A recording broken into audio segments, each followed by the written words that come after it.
Bonjour mes chers, comment allez-vous? Ça va bien, je l'espère. Je vous présente une séance Zoom sur les caractéristiques du texte injonctif. C'est une séance qui vous prépare à la production de l'écrit.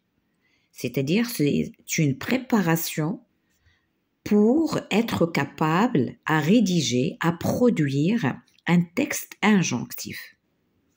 Alors tout d'abord, on va commencer par la rubrique « Je lis et j'observe ».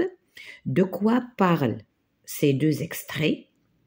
Quelles consignes donnent-ils? Comment ces consignes sont-elles formulées? À quelle forme le verbe est-il? Alors numéro 1, regardez bien l'illustration. Comme vous voyez,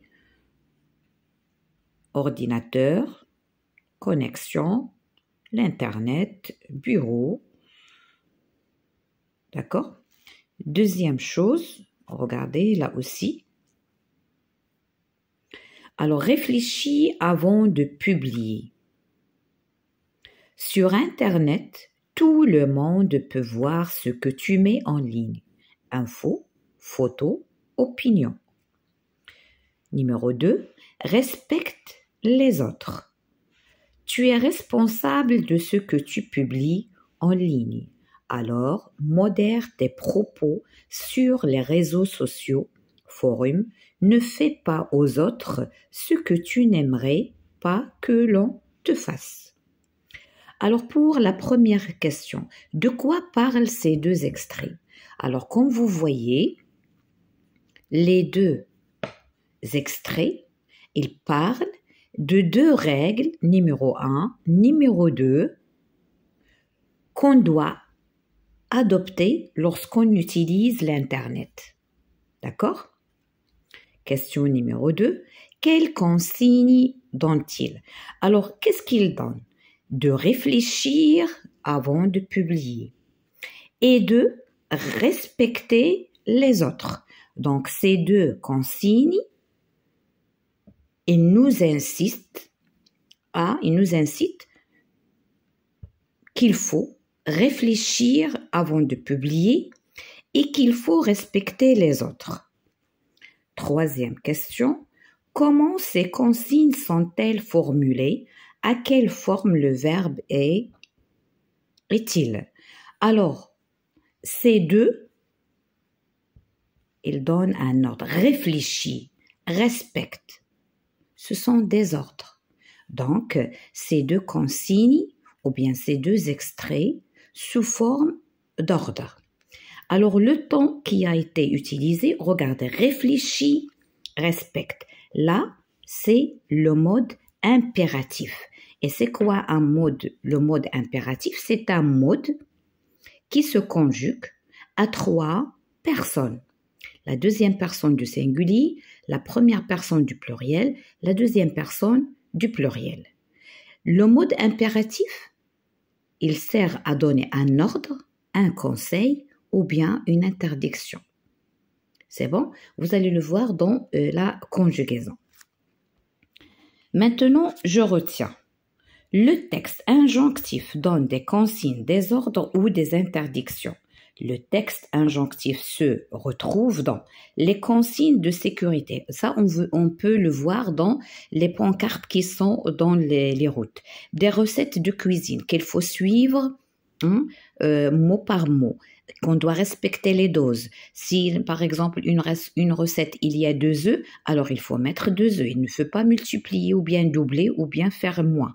La recette ne sera pas bien réussite. Des modes d'emploi. Les modes d'emploi, par exemple, si vous achetez un appareil ou bien n'importe, il faut suivre le mode d'emploi comme il est. Les règles de jeu, là aussi, si vous jouez du Scrabble, si vous jouez n'importe Monopoly, si vous jouez les jeux de société, donc il faut suivre les règles comme il faut. Pour donner des consignes ou des ordres, on utilise le plus souvent l'impératif présent ou l'infinitif. Mais il existe d'autres procédés, voir page 93. Pour interdire, on utilise souvent ne pas plus infinitif. Il est interdit de plus infinitif. Donc, on doit utiliser ces expressions pour donner des phrases à la forme injonctive. Alors là, je m'entraîne. Formule à ton tour des consignes à suivre pour bien se comporter en classe. Écris de règles de classe à l'impératif, puis explique en une ou deux phrases sur le modèle ci-dessus. Alors, je vais vous donner quelques exemples qu'il faut suivre en classe. Alors, tout d'abord, lorsque vous vous mettez en rang pour entrer en classe, donc la maîtresse, qu'est-ce qu'elle vous dit? Entre ou bien entrer. Alors, entre ou bien entrer si on met au pluriel. En classe, en silence. Il ne faut pas entrer en bruit. D'accord? Là, on va mettre garde ou bien garde tes affaires. Donc, ce sont les consignes qu'on doit suivre en classe. Tes affaires en ordre. Surtout sur la table, ne déposez pas tout le cartable, vous allez le vider sur les tables, ce sera une pagaille. Donc, garde tes affaires en ordre. Ici, on met à la deuxième personne du pluriel, on va dire gardez vos affaires en ordre. Alors, je vais utiliser uniquement la deuxième personne du singulier, elle sera simplifiée. D'accord? Troisième règle, ne prends pas les affaires de tes camarades ou bien de tes amis. Alors, ne prends pas les affaires de tes camarades. 4. Lève le doigt pour demander la permission de parler. Ne lancez pas les réponses comme ça. Si la maîtresse ou bien le maître elle vous pose une question, alors tout le monde elle crie. Il y en a ceux qui répondent sans lever le doigt. Donc, lève le doigt pour demander la permission de parler. D'accord? On passe à un autre point. Par exemple, en classe, si tu veux prendre quelque chose, il faut demander la permission. N'essaye pas de te lever et de te balader dans la classe. Non. Donc, on va dire ne te promène pas en classe. Sans raison, surtout si tu n'as besoin de rien. Uniquement se mettre debout, comme ça. Alors, maintenant, aussi, il faut soigner son travail. D'accord? Soigne ton travail. Ton écriture, elle doit être bien lisible. Ça veut dire quoi? Ça veut dire que tu dois écrire proprement, nettement, et lisiblement. C'est-à-dire que ton écriture, elle doit être lisible. Et qu'est-ce que ça veut dire lisible? Qu'on peut la lire, tout simplement. Sur ton cahier de classe ou bien de leçon, n'importe. Et la meilleure, c'est que ne bavarde pas en classe. Alors, il y en a ceux qui entrent en classe pour raconter des histoires. D'accord? Donc, ça veut dire quoi? Que tu ne dois pas, tout simplement, tu ne dois pas parler. Tu ne dois pas parler en classe. Pourquoi? Pour ne pas déranger tes camarades.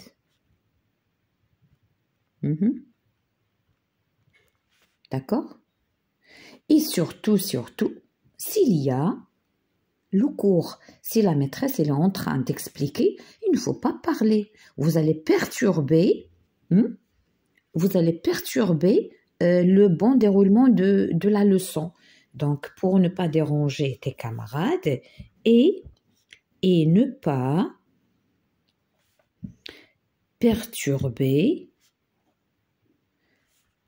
la séance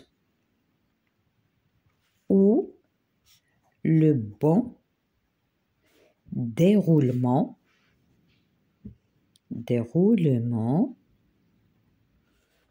de la leçon. C'est bon? Alors, c'est un ensemble de règles, d'accord, ou bien de consignes qu'on doit respecter en classe. Alors, il nous est indiqué dans cette page qu'il faut aller vers la page 93, c'est-à-dire il y a autre formule. Alors, là aussi, c'est le même principe.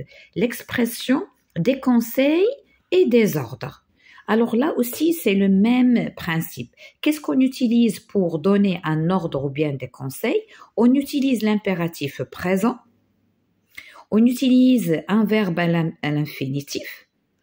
Il faut plus verbe à l'infinitif. Le verbe devoir plus verbe à l'infinitif, c'est-à-dire on doit dire tu dois en parler à quelqu'un.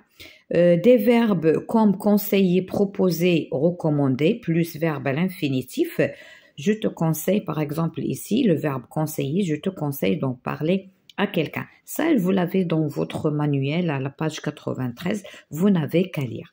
Alors là, je m'entraîne. Formule des conseils de deux manières différentes. De deux manières différentes, c'est-à-dire soit utiliser l'impératif présent, ou bien un verbe à l'infinitif, ou bien il faut plus verbe plus un verbe à l'infinitif, ou bien le verbe devoir plus le verbe à l'infinitif, etc.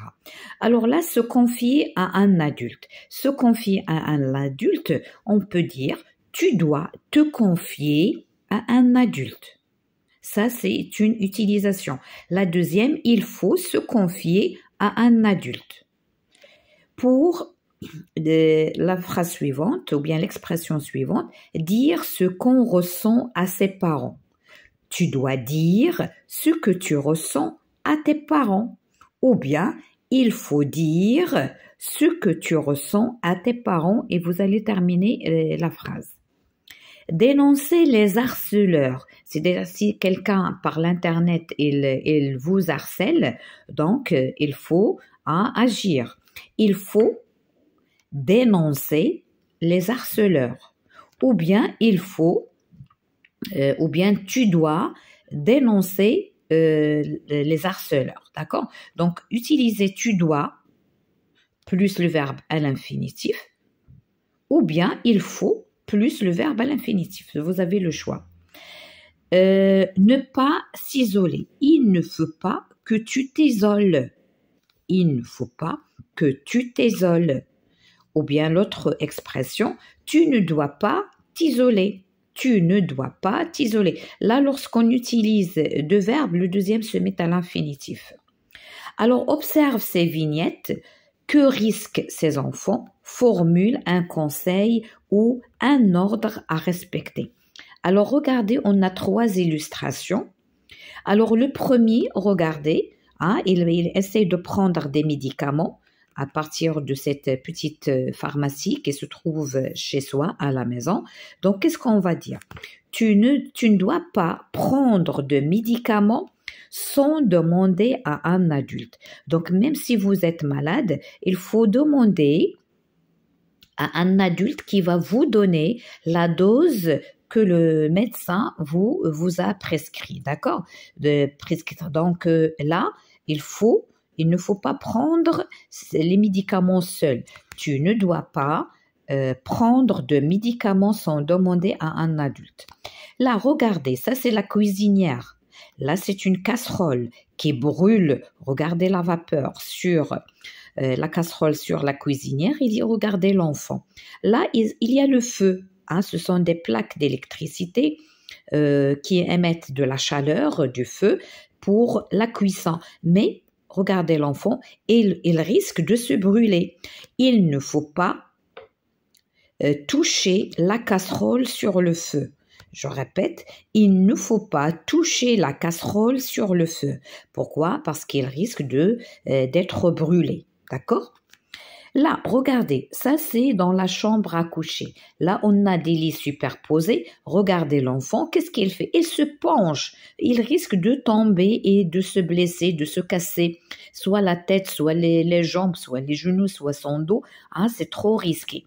Donc, tu ne dois pas te pencher de ton lit.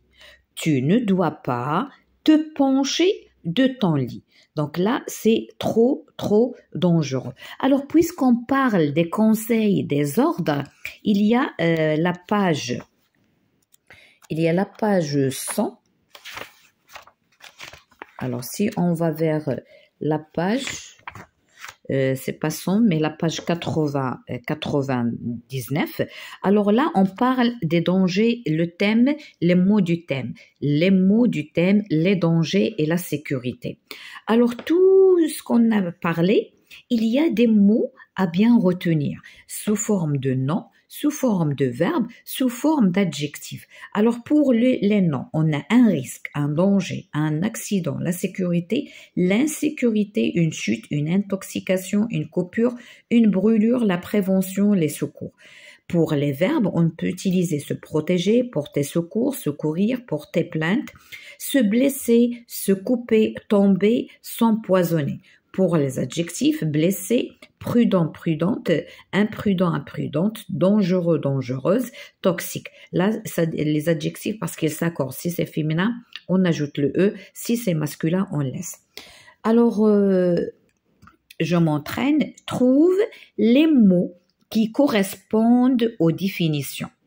Fait de tomber d'un escalier. Alors, le fait de tomber d'un escalier, c'est faire une chute. Se dit de produits dangereux, produits toxiques. On les appelle quand un accident se produit, ce sont les secours. Là, on utilise les mots du thème, hein, d'accord? Il n'y a pas grand-chose. Le contraire de la sécurité, c'est l'insécurité. Vous l'avez ici, la sécurité, l'insécurité. Se dit de quelqu'un qui fait attention, on dit qu'il est prudent. Ici, c'est féminin, prudente. Peut être provoqué par un barbecue ou de l'eau bouillante. C'est une brûlure, comme l'enfant qui a touché ou bien qui essaie de toucher la casserole. Hein, il risque d'être brûlé, donc une brûlure. Synonyme de s'intoxiquer, c'est s'empoisonner. Peut être provoqué par l'utilisation de couteaux ou de scies tranchants, une coupure. Et là, on l'a vu dans le garage, les risques qu'on peut rencontrer, les dangers qu'on peut rencontrer à la maison et dans le jardin. Alors, je vous dis bonne chance et bon courage. À la prochaine, Inch'Allah.